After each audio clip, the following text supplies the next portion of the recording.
Hello guys, कैसे सब लोग। तो आज मैं आ चुका हूँ एक और रिएक्टिंग वीडियो लेकर। ठीक है, तो आज मैं रिएक्ट करने जा रहा हूँ एक और नई वीडियो पर जिसके कंटेंट सप्लायर है ज़ेम टीवी।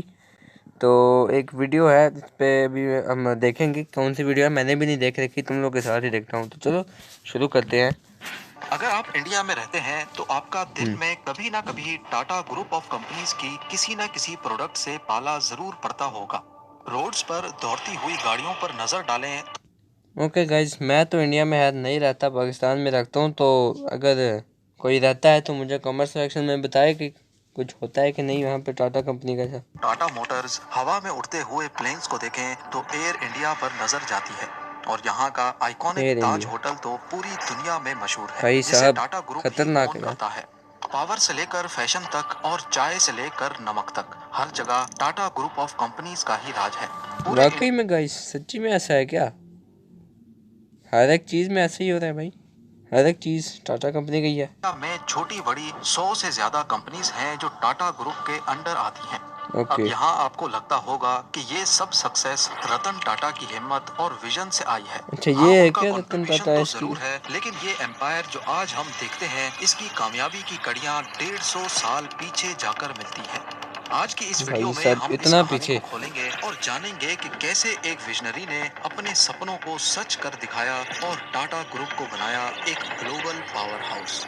ज़ेम टीवी की वीडियोस में एक बार फिर से खुशामदीद। ओके। नाजरीन, टाटा ग्रुप के प्रोडक्ट्स 150 से ज्यादा कंट्रीज में एक्सपोर्ट होते हैं, जबकि 100 से ज्यादा कंट्रीज में टाटा ग्रुप अपने ऑपरेशंस खुद मैनेज करता है। 2024 के एस्टिमेट्स के मुताबिक टाटा ग्रुप का कैपिटल 403 बिलियन डॉलर्स है, जो कि इंडियन करेंसी में 33,500 अरब रुपए, जबकि पाकिस्तानी भाई रुपीस में साहब बात की जाए तो ये नंबर इतना बड़ा है कि पाकिस्तान के ऊपर जितना कर्जा है वो एक नहीं 2 बार उतारा जा सकता है। गाड़ियां हो या वाकई ज्वेलरी, गाइस नमक हो कुछ या ज़्यादा ही। बत्ती, एयरलाइन ये पता इंडस्ट्री। है गाइस, ये पाकिस्तान की करेंसी जो है ना, इंडिया की करेंसी में कुछ ज़्यादा ही हल्की है। यानी कि इंडिया में अगर 1 रुपया है तो पाकिस्तान में वो जो है 2 या 3 रुपये ही होंगे। ठीक है, तो अगर 50 है तो यहाँ पे 70 होंगे, यहाँ से ही होंगे। से देखते लेकर हैं आगे। रियल एस्टेट सर्विस तक टाटा ग्रुप 24 से ज्यादा प्रोडक्ट्स या सर्विसेज में अपने पैर जमाए बैठा है। कामयाबी के इस सफर का आगाज रतन टाटा के दादा नहीं बल्कि परदादा जमशेद जी टाटा ने आज से 156 साल पहले एक सिर्फ सौ 21,000 छप्पन रुपयों भाई से साहब। किया था। जमशेद जी अपने फादर के साथ कॉटन की ट्रेडिंग का काम करते थे और 1868 में जब वो 29 साल के थे तब उन्होंने अपनी खुद की ट्रेडिंग कंपनी की बुनियाद रखी। जो कॉटन वो बेचते थे वो ज्यादातर एक्सपोर्ट होती थी और उसमें से कुछ टेक्सटाइल मिल्स खरीद कर कपड़े की सूरत में बेचती थी। इस ओके। तरह जमशेद जी को आइडिया आया कि कॉटन सेल करने के साथ साथ वो एक टेक्सटाइल मिल भी लगा ले। लेकिन मिल लगाने के लिए बहुत ज्यादा इन्वेस्टमेंट की जरूरत थी और इतने पैसे एक नए बिजनेस में लगाना काफी रिस्की था। उस हाँ वक्त जी। चिंच पोकली में एक ऑयल मिल काफी नुकसान में जा रही थी और अल्टीमेटली वो बैंक हो गई। तो उन्होंने सस्ते दामों वो ऑयल मिल खरीदी और उसको कॉटन मिल में कन्वर्ट करके चलाने लगे। उस मिल को अलेक्जेंड्रा का नाम दिया गया। 2 सालों के बाद अलेक्जेंड्रा। उन्होंने वो मिल जो नुकसान में जा रही थी उसको प्रॉफिट में बेचा और एक नए मैन्युफैक्चरिंग प्लांट जितने पैसे जमा कर लिए।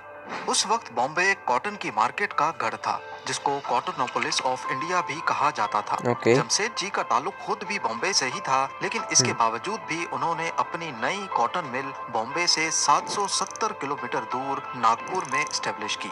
इस नई मिल को एम्प्रेस मिल का नाम दिया गया, जिस पर बॉम्बे के लोगों ने उनको कॉटन की मार्केट से इतना दूर मिल बनाने पर बहुत ताने भी दिए। किसी को भी ये समझ नहीं आ रहा था कि जब बॉम्बे कॉटन की मार्केट का हब है तो जमशेद जी ने नागपुर में मिल क्यों स्टेब्लिश की। पर वक्त ने साबित किया कि जमशेद जी का ये फैसला बहुत अच्छा था।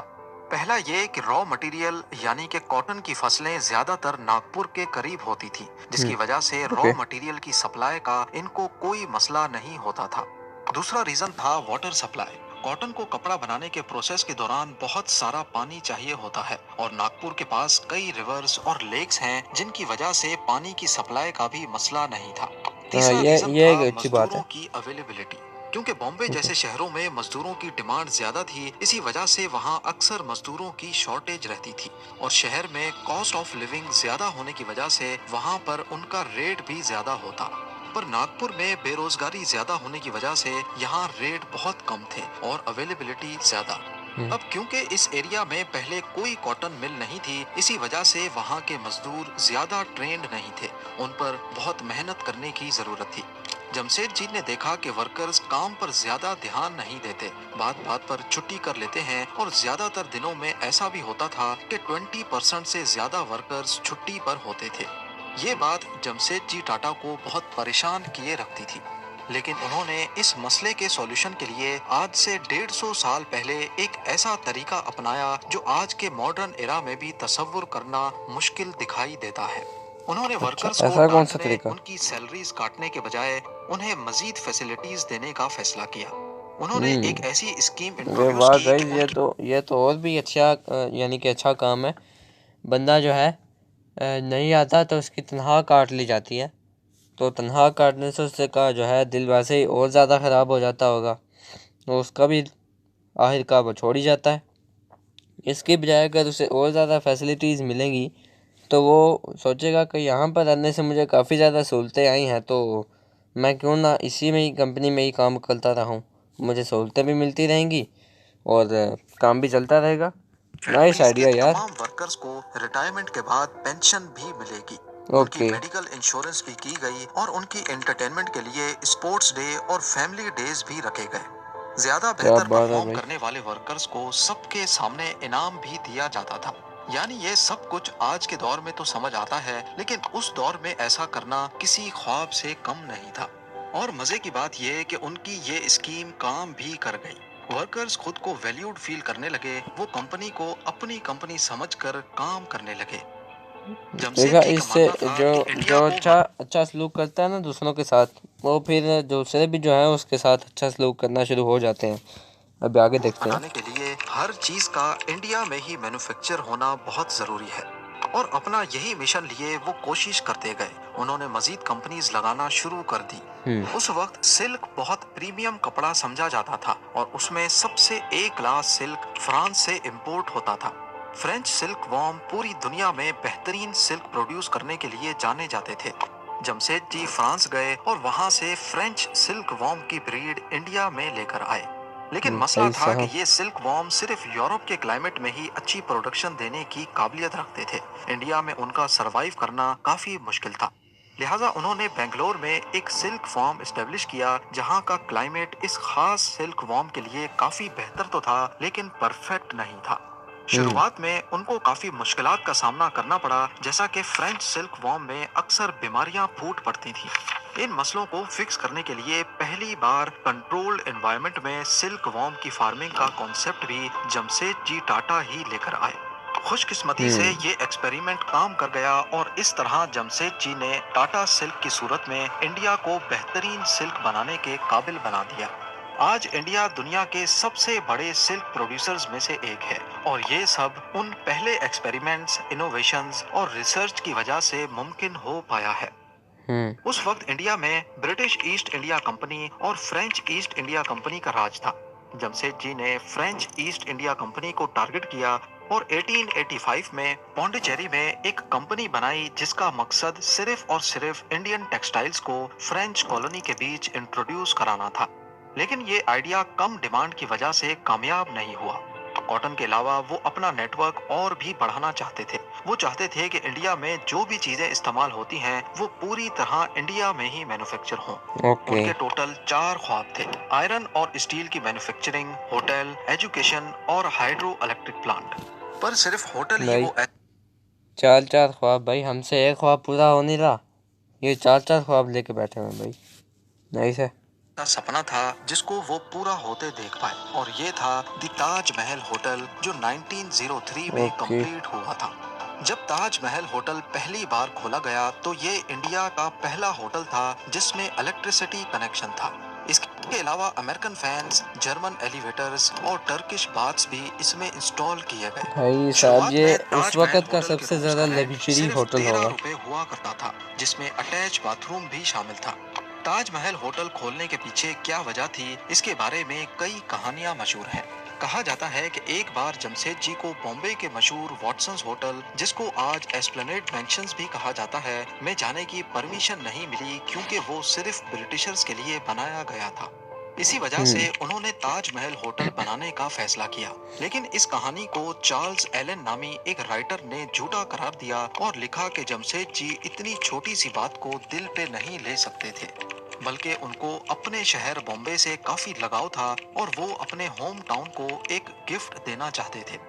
ताजमहल होटल को इस तरह से डिजाइन किया गया कि उसके हर रूम से समंदर का नजारा इस तरह दिखाई दे कि ऐसे मालूम हो कि होटल समंदर के ऊपर फ्लोट कर रहा है। उस दौर हम्म। में ब्रिटिशर्स तेजी से तो पूरे ये ब्रिटिश भी इंडिया काफी में अच्छी बात है। रेलवे नेटवर्क बिछा रहे थे, जिसमें लगने वाला हजारों लाखों टन लोहा ब्रिटेन से इंपोर्ट किया जाता था। जमशेद जी का ख्वाब था कि वो इंडिया में ही स्टील मैन्युफैक्चर करें। इसके चलते उन्होंने पूरे भारत में स्टील बनाने के लिए आयरन रिजर्व्स को ढूंढना शुरू कर दिया। 17 साल तक ये तलाश जारी रही और बिल आखिर बंगाल में आयरन रिजर्व्स मिल गए। 1899 में वहां पर स्टील प्लांट का आगाज कर दिया गया, लेकिन बदकिस्मती से स्टील बनते हुए देखना जमशेद जी के नसीब में नहीं था। 1904 में जमशेद जी की डेथ हो गई और उनके अधूरे मिशन को आगे बढ़ाने के लिए उनके बेटे दोराबजी टाटा को मैदान में आना पड़ा। इसी मिशन को आगे बढ़ाते हुए 1907 में आयरन एंड स्टील कंपनी और वेट गाइस, अगर पीछे में आपको मैं इसका मैप दिखाऊं ना, तो ये आप देखोगे कि पाकिस्तान और इंडिया जो है एक हैं। तो ये जो है आप सोचोगे कि अलग अलग क्यों नहीं बनाए हुए, क्योंकि ये 1903 की बात हो रही है ना। तो उस वक़्त पाकिस्तान तो अलहदा हुआ नहीं था। तो उस वक़्त ये जो है सारे का सारा एरिया ऐसा ही था। तो अभी हम आगे चलते हैं। 1904 में जमशेद जी की डेथ हो गई और उनके अधूरे मिशन को आगे बढ़ाने के लिए उनके बेटे दोराबजी टाटा को मैदान में आना पड़ा। इसी मिशन को आगे बढ़ाते हुए 1907 में iron and steel company establish कर दी गई, जिसे 3 साल आज बाद टाटा स्टील के नाम से जाना जाता है। ये टाटा एशिया का स्टील। सबसे अच्छा, ये पहला उस वक़्त की स्टील कंपनी प्लांट है। था और वर्ल्ड वॉर वन में इसी प्लांट के जरिए ब्रिटिशर्स ने अपनी स्टील्स की डिमांड को पूरा किया। दोराबजी टाटा की सरबराही में टाटा ग्रुप मजीद तेजी से तरक्की करने लगा। 1910 में टाटा पावर के नाम से इंडिया की पहली हाइड्रो इलेक्ट्रिक कंपनी स्टैब्लिश कर दी गई, जहां पर नेचुरल वाटरफॉल्स और आर्टिफिशियल लेक्स की मदद से इलेक्ट्रिसिटी जनरेट होने लगी और कई बड़ी इंडस्ट्रीज को इसी पावर प्लांट की तरफ से इलेक्ट्रिसिटी सप्लाई करना शुरू कर दी गई। ओके। उस वक्त क्योंकि साइंस पूरी दुनिया में तरक्की कर रही थी और टाटा ग्रुप इंडिया को किसी सूरत पीछे नहीं देखना चाहता था, इसीलिए उन्होंने Indian institute of science Bangalore की बुनियाद रखी, ताकि साइंस और रिसर्च की फील्ड में दुनिया का मुकाबला किया जा सके। और इसी इंस्टीट्यूट ने इंडिया को अपना पहला कंप्यूटर और पहला एयरक्राफ्ट बनाने में काफी मदद भी की। ओके। टाटा ग्रुप खुद ही तरक्की नहीं कर रहा था, बल्कि वो वर्कर्स के लिए ऐसी फैसिलिटीज ला रहा था जिसे दुनिया में कोई भी और कंपनी नहीं अपना रही थी। वर्कर्स की शिफ्ट को 8 घंटे तक महदूद किया गया, ताकि वो जल्दी फारिग होकर घर वापस जाएं और अपनी फैमिलीज के साथ वक्त गुजारें। और आज टाटा की ये पॉलिसी, जो आज से 100 साल पहले इंट्रोड्यूस करवाई गई थी, पूरी दुनिया में काम कर रही है। यहाँ दोराबजी टाटा की जिंदगी को भी फुल स्टॉप लग गया। 1932 में उनकी डेथ हो गई, लेकिन इन ओके। 28 सालों में उन्होंने टाटा ग्रुप को स्टील, पावर, साइंस और कई दीगर चीजों से नवाजा था। दोराबजी के बाद टाटा ग्रुप की जिम्मेदारियां उनके एक फैमिली मेंबर JRD टाटा के हाथों में आ गई। JRD टाटा एविएशन में एक्सपीरियंस रखते थे, इसीलिए कंट्रोल संभालते ही उन्होंने इरादा कर लिया कि वो इंडिया को अपनी एयरलाइन देंगे। JRD टाटा ने टाटा एयरलाइंस की बुनियाद रखी, जो किसी इनकलाब से कम नहीं था।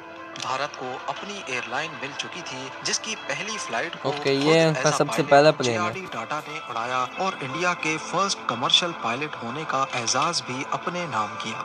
लेकिन ओके। 1947 में इंडिपेंडेंस मिलने के बाद इंडिया में मौजूद काफी इंडस्ट्रीज को इंडियन सरकार ने अपने कंट्रोल में ले लिया, जिसमें टाटा एयरलाइन भी थी और इसका नाम बदलकर एयर इंडिया रख दिया गया। अब एयर बारी इंडिया। थी केमिकल ओके। इंडस्ट्री की।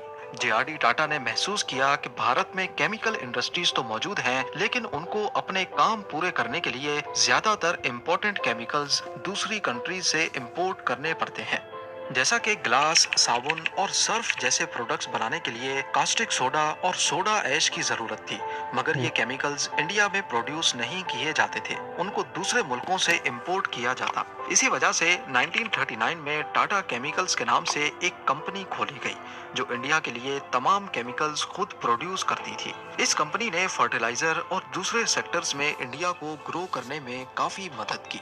उसके बाद एक बार फिर से जेआरडी टाटा ने ट्रांसपोर्टेशन का रुख किया, ट्रक्स और इंजन्स बनाने वाली एक कंपनी की शुरुआत की जिसे आज हम टाटा मोटर्स के नाम से जानते हैं। टाटा मोटर्स कई मॉडल्स की कार्स, ट्रक्स और दूसरी व्हीकल्स बनाता है। टाटा मोटर्स आज भी इंडिया की मोटर इंडस्ट्री में एक बड़ा नाम है और यहाँ से गाड़ियाँ साउथ अफ्रीका भी भेजी जाती हैं।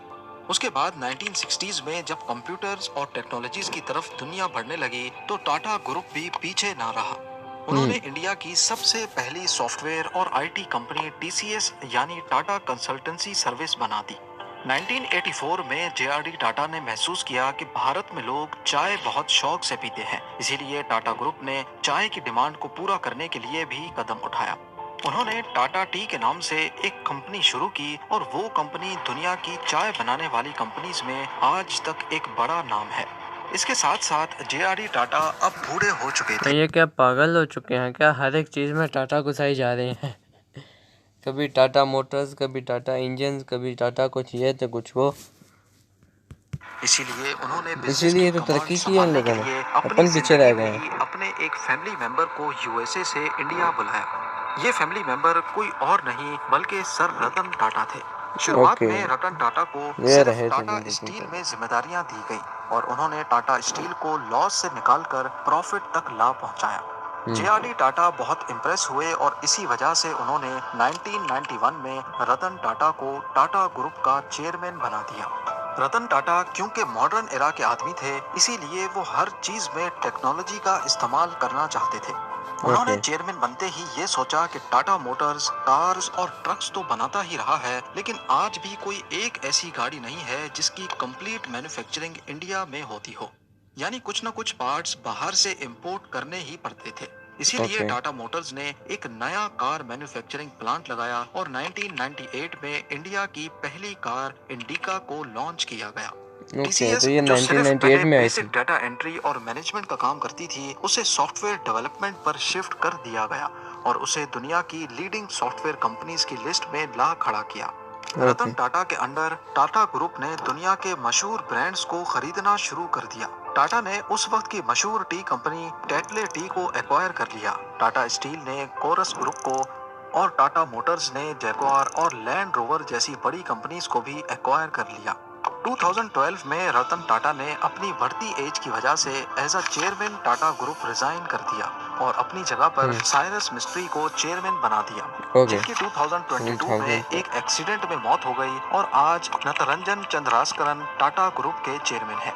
टाटा ग्रुप आज भी तेजी से तरक्की कर रहा है और जिंदगी के हर शोबे में सिर्फ इंडिया ही नहीं बल्कि दुनिया भर के लोगों के लिए अपना किरदार अदा कर रहा है। ये किसी एक शख्स की मेहनत नहीं बल्कि 150 साल तक कई लोगों के खून पसीने का नतीजा है। उम्मीद है ज़ेम टीवी की ये वीडियो भी तो वीडियो गाइस अभी ख़त्म हो चुकी है। काफ़ी इन्फॉर्मेटिव वीडियो थी। तो है अगर आप ऐसे इन्फॉर्मेटिव वीडियो देखना चाहते हैं तो मुझे सब्सक्राइब कर लो, वीडियो को लाइक कर लो। मैं मिलता हूँ आप लोगों से अगली वीडियो में, तब तक के लिए बाय बाय।